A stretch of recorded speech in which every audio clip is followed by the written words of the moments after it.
I liked starting this interview with Ocho, with the Ochocinco chair. That is an elite. Look at that. I mean, how many people have that, Ocho? Good to see you. You're working with Johnsonville, the official sausage of the American Cornhole League. I saw the video. You look amazing. How's your cooking skills? Why did you want to partner here with Johnsonville? I mean, it all makes sense. Johnsonville, what's my last name? There we go. Johnson to the Ville. I got you. Oh, yeah. It all makes sense. Obviously, August 5th, it's going to be on ESPN Ocho. I mean, what's my nickname? It all comes together. It all comes together. I got it. Yeah. It's synergy to the 10th power. There we go. So, all right, let's go through a little bit of football here. First of all, I mean, your Bengals, they went to the Stam Super Bowl last year. I mean, were you how is this even possible that my original team, all the success? Yeah, the funny thing about it is before the season started, I predicted us winning the AFC Championship. I mean, not the AFC Championship. I predicted us winning the division. I started off small. I said we're going to win the division. And if we didn't win, I would do whatever it was. And this was on the record. We went and won the division. So once we got to the playoffs and okay, we have a good chance. And then we kept winning. Like, holy crap, this is unbelievable.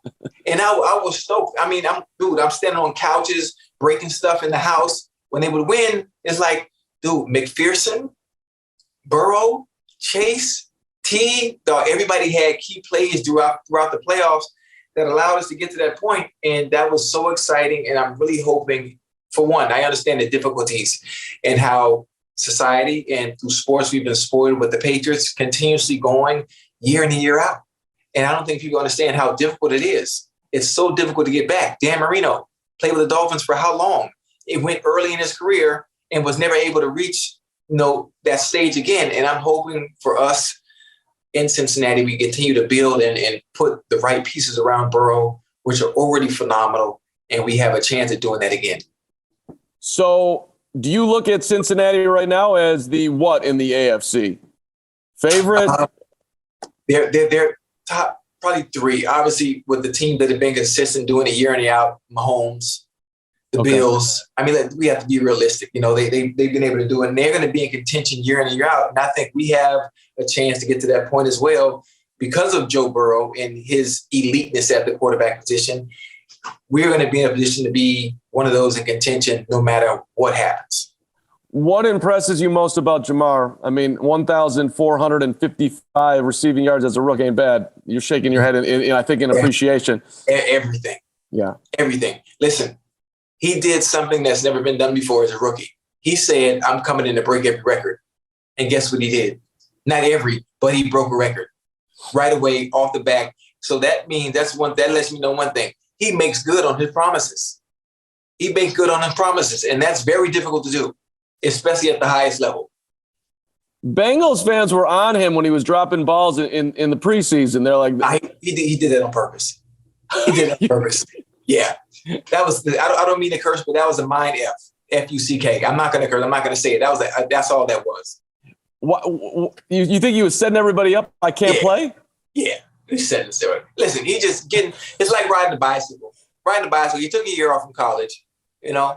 Okay, it's about getting back in the rhythm. He had to get back in the rhythm, hand-eye coordination, seeing the ball, bringing it in. That's it. All he needed was a preseason. He comes out, has the best rookie career of all time in Bengal history. That says enough. Do you think he can get to the super elite level, Ocho level? I don't know. Oh, easily, especially, being elite and being great. It's all about one thing, just being consistent. I was consistent year in and year out. And for Jamar, as a rookie, you're not a surprise anymore. Now they know you're great. It's being able to do it. And obviously the onus also goes on the offensive coordinator and them putting them in position to continue making plays. But it's when they game plan for you and you still go out there and embarrass them. That's when you're great and do it consistently. So outside of your incredible talent, how were you able to do that for as long as you were able to do it for? Like what do you boil that down to? Obviously needing the help of the quarterback and the other 10 guys on the team and my offensive coordinator putting me in positions to make plays and finding mismatches. And obviously just I put the work in. I put the work in to be able to do that week in and week out. Obviously, adding the entertainment aspect to it as well. All right, let me go a little bit off the field here. I saw you tweeted out the other day your dream gig, if you weren't a football player, would be to be a marine biologist. Are you playing? Yeah, that's real. Listen, you know, my love for orcas and killer whales have been documented well beyond the years. I would have been a marine biologist, and I love orcas. I love killer whales. I know everything there is to know about them. And if it wasn't for the NFL, that is exactly what I would have done. You could have been elite as a marine biologist. With the passion I'm feeling right here. I don't know what elite marine biologist actually means, but I just feel like you would have climbed up that ladder.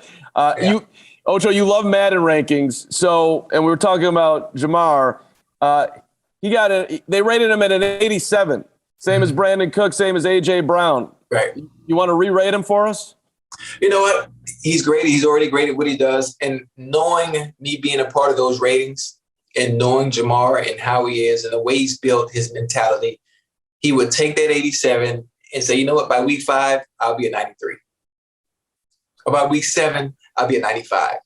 Or you know what? By midseason, I might be a 99. And that is how I took that rating when that was what we decided to give him based on what he did last year. And I think he's okay with that because he's going to use it as motivation. So you strategically rated him low so the Bengals will win football games and Jamar will be that much better. See, somebody that gets it.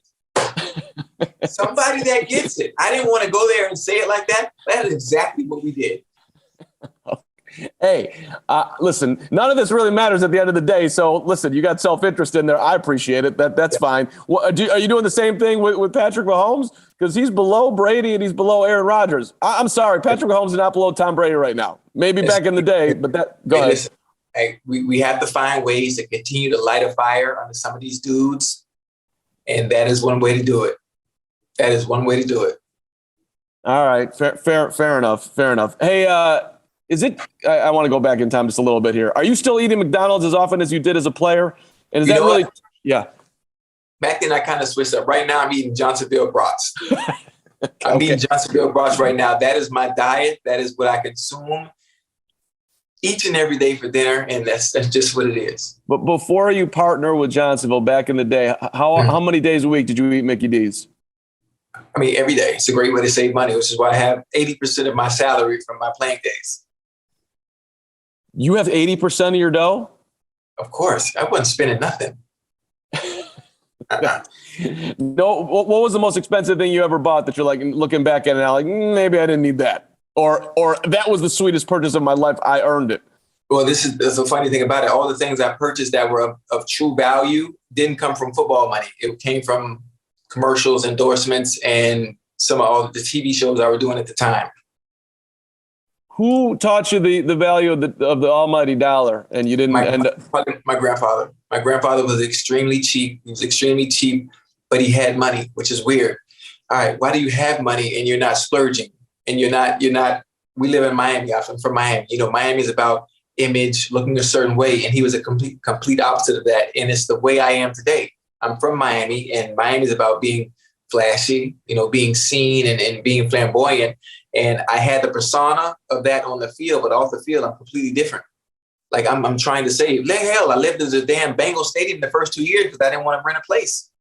Everything was there. I didn't need anything. And I think it's a testament to him and the way he was. And I saw that, and I gravitated towards him having money, but not having to look like money. I should know that, but maybe I don't. You actually, is that a true story? You lived at the stadium? Wait, you didn't know that? I did not know that. That's a bad job on my part, but that's amazing. Yeah. Listen, my rookie year, Dick LeBeau was our coach.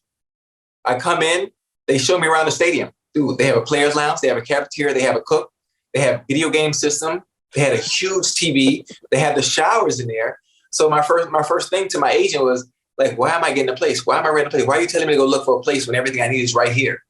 It makes no sense. And so the first 2 years I stayed there. And the third year, Marvin Lewis came in the second year. The third year, Marvin Lewis said, you can't stay here for a third year. And he forced me to get a place. Where did you sleep? The players' lounge is huge. You didn't know that? Yeah. The players' lounge, you have everything. Everything is there. Everything, all the amenities, everything you can want.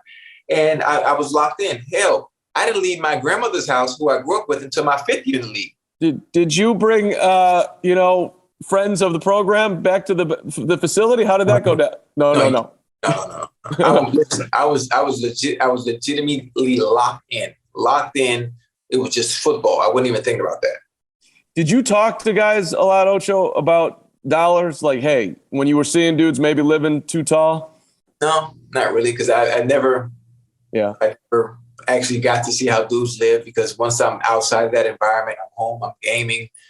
So I would never know how anybody lives anyway, outside of what they would post on social media. Yeah.